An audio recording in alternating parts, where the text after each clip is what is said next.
cartoons and stuff. That's all I know. Well, actually, everything that you see on TV or in the movies is storyboarded first. So that if they're going to make a movie like Iron Man, was Iron Man? Yeah.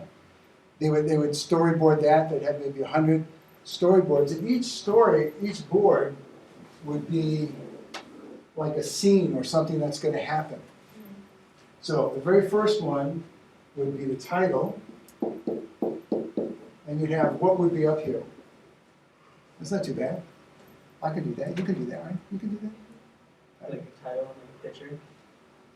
Then you don't need a picture on the title. You just have the title. But later on, if you wanted to use a picture, you could. Then you'd have like the first scene.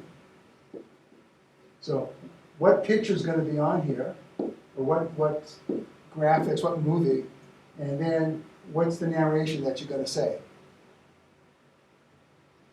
So for example, if I was doing a movie about kids, you're going to see this a lot. Kids lining up in the schoolyard. You ever see what happens when kids try to line up in the schoolyard? They push each other. Don't touch me. You haven't seen that? Yeah.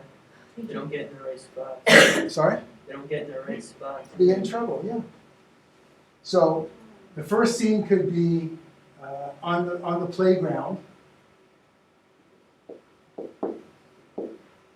And this could be 15 seconds of video that I got of kids trying to line up and hitting each other and so on, touching. And I could narrate, say, notice what happens in the schoolyard when people try and do this and that and so on and so forth. So that would be about the 15 seconds of narration. And the storyboard itself would you don't even have to have the real picture, you can just use stick figures. So the storyboarding doesn't have to be perfect, it just has to have representation. Stick figures work, some people like overachievers, they do overachieving type stuff. And then you go through and you make as many as you need. The next one could be the still picture.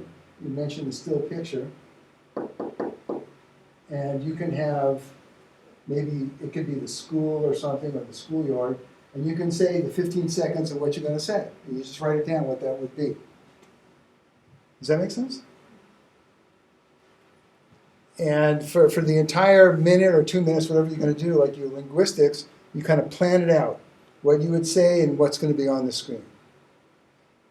So it's really a simple thing. You can use a computer with this, but you can also draw this with your hand. So if you got a piece of paper, you can draw it. If you need a second piece, you can add to it.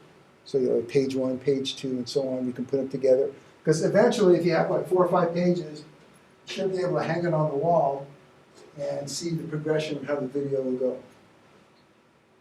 So that's what you're going to do for homework. Question or comment about that? Got to have at least 3. Yeah.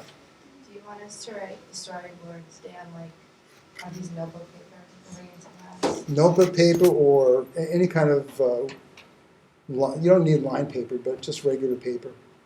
Would be fine. Yeah, go ahead. So for the beginning of the instructional video, whatever, pretend I want to do how to make a peanut butter and jelly sandwich. How to what? How to make Peanut butter and jelly sandwich? Yeah. Okay, I've heard that one before.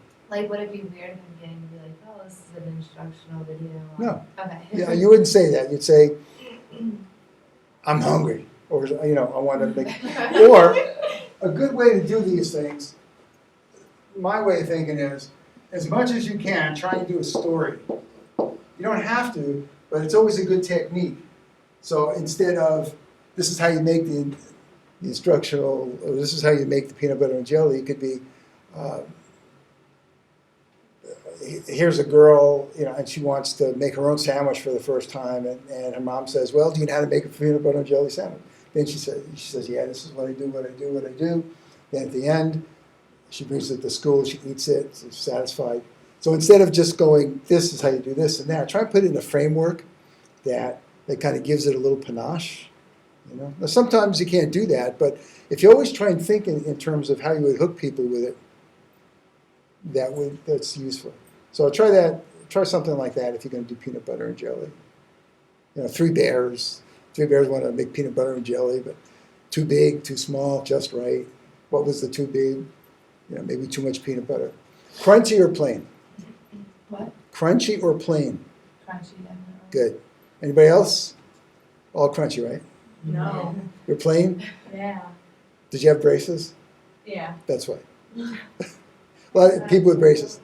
Huh? How about you? I don't care. You? Crunchy. Gotcha, yeah. I'm crunchy too. Just, it tastes better.